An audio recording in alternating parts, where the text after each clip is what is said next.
peu importe tout ce que nous avons eu comme incompréhension, au terme des 2 mandats constitutionnels, eh bien, conformément à ce qui s'est passé à la tradition, marqué par le départ du président Mathieu Kérékou en 2006, marqué par, c'est vrai, le départ du président, le chef du pays, le président du Cyprus, qui donné son tour.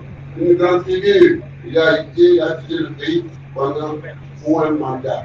Il n'a pas cherché à se représenter parce qu'il y avait la limitation de l'âge. Vous voyez la stabilité constitutionnelle. Donc, marqué par le départ de Yahya Boni en 2016, au terme des 2 mandats constitutionnels. Aujourd'hui, le Bénin vit un moment précieux. Il sera rehaussé par le départ de mon jeune frère, le président Patrice Talon, en 2026, au terme de ces 2 mandats constitutionnels. N'ayez crainte de rien, n'ayez pas peur. Je veux vous rassurer.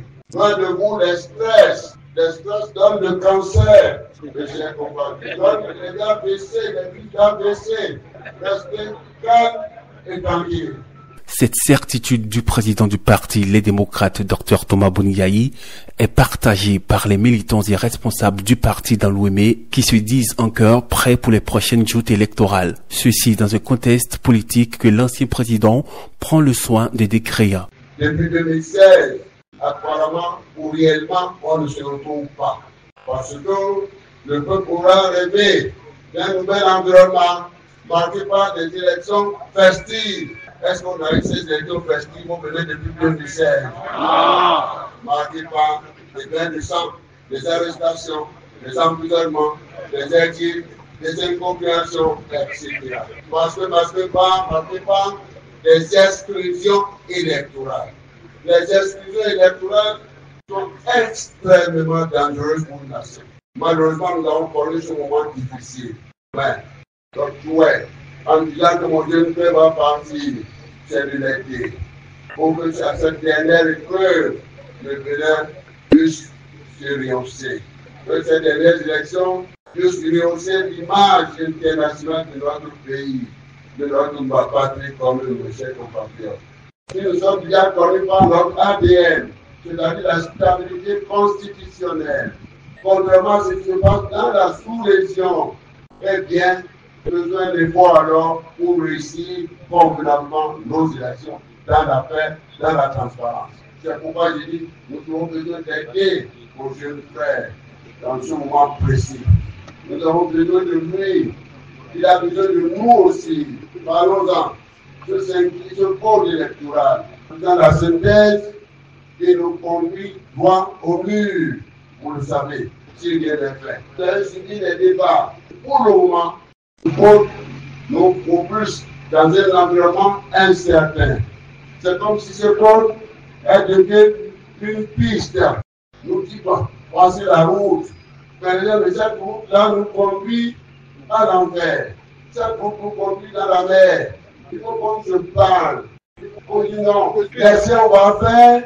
Quand on va constater, on va saisir la Cour constitutionnelle. Ce n'est pas rassurant, ce n'est pas sécurisant. Que chacun puisse faire ce qui est de son mieux pour que, eh bien, nous puissions arriver à cet idéal, c'est-à-dire des élections inclusives, transparentes, pacifiques, sécurisées. Il s'y attarde avec une foi au génie béninois, Thomas Boni Yayi. Moi, personnellement, je veux voir le président Sonko, ancien président.